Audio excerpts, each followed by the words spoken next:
सूरज की पहली किरणें जब धरती पर पड़ती थीं, तो उसके साथ ही एक गांव के किनारे बसे हुए एक छोटे से कुटिया से हथौड़े और छेनी की आवाजें गूंजने लगती थीं। इस कुटिया में रहने वाला व्यक्ति था रामू, एक गरीब और साधारण मूर्तिकार। रामू की आंखों में सपने थे और उसके हाथों में वो जादू था जो किसी भी पत्थर को एक खूबसूरत मूर्ति में बदल सकता था। रामू के लिए मूर्तियां बनाना केवल एक काम नहीं था, बल्कि यह उसका जुनून था।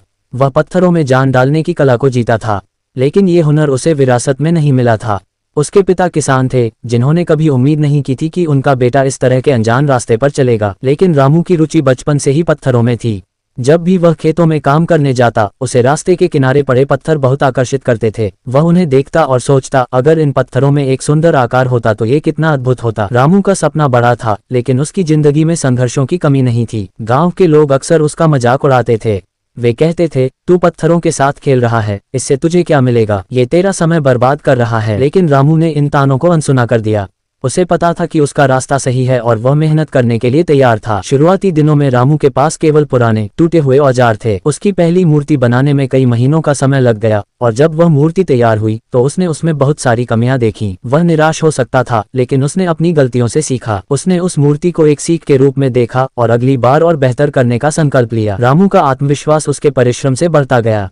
वह सुबह जल्दी उठकर घंटों तक बिना थके मूर्तियां बनाता रहता। उसकी माँ, जो रामू की सबसे बड़ी समर्थक थी, कहती, बेटा, जो तुझे पसंद है वही कर। अगर तेरा दिल इसमें है तो एक दिन सफलता जरूर मिलेगी। रामू की माँ की बातें उसके दिल में गहराई तक बैठ गईं। उसने कभी हार नहीं मानी। जब वह किसी मूर्ति को बनाता और उसमें कोई कमी पाता तो वह उसे दोबारा शुरू करता। उसका मानना था कि एक मूर्ति तभी खूबसूरत होती है जब उसमें परिपूर्णता हो। एक दिन गांव में एक बड़ा त्योहार था और गांव के मंदिर में एक नई मूर्ति की जरूरत थी। गांव के मुखिया ने रामू को ये जिम्मेदारी सौंपी। ये रामू के लिए एक बड़ा अवसर था, लेकिन साथ ही एक बड़ा दबाव भी। उसने ठान लिया कि वह इस मौके को हाथ से नहीं जाने देगा। रामू ने पूरी लगन और मेहनत से काम शुरू किया। उसने एक सुंदर पत्थर चुना और दिन रात एक कर दिया। उसकी मेहनत से मूर्ति ने एक आकार लेना शुरू किया।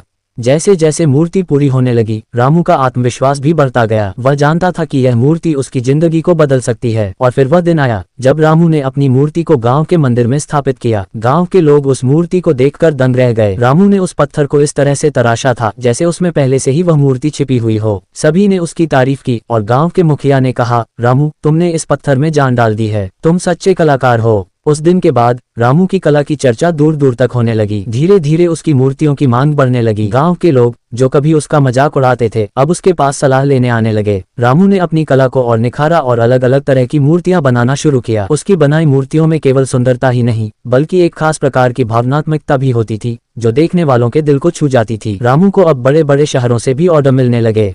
उसने अपने गांव के पास ही एक छोटा सा कार्यशाला खोला, जहां वह अन्य युवाओं को भी मूर्तिकला सिखाने लगा। वह चाहता था कि उसकी कला का ज्ञान और भी लोगों तक पहुंचे, ताकि वे भी अपने सपनों को पूरा कर सकें। रामू की कहानी इस बात का उदाहरण है कि अगर हम अपने सपनों का पीछा करें तो कितनी भी मुश्किलें आए, हम उन्हें पार कर सकते हैं। रामू ने कभी हार नहीं मानी, चाहे लोग उसका कितना भी मजाक क्यों न उड़ाते रहे हों। उसने अपने परिश्रम और समर्पण से यह साबित कर दिया कि यदि आपके इरादे मजबूत हैं तो कोई भी चुनौती आपको रोक नहीं सकती। रामू की यात्रा केवल एक मूर्तिकार की सफलता की कहानी नहीं है, बल्कि यह एक प्रेरणा है उन सभी के लिए जो अपने सपनों को सच करना चाहते हैं। उसने हमें ये सिखाया कि हमारे सपनों की कीमत केवल हम ही जानते हैं। दुनिया कुछ भी कहे, हमें अपने लक्ष्य की ओर बढ़ते रहना चाहिए। जैसे रामू ने पत्थरों में आकार देखा, वैसे ही हमें भी अपनी जिंदगी में संभावनाओं को देखना होगा।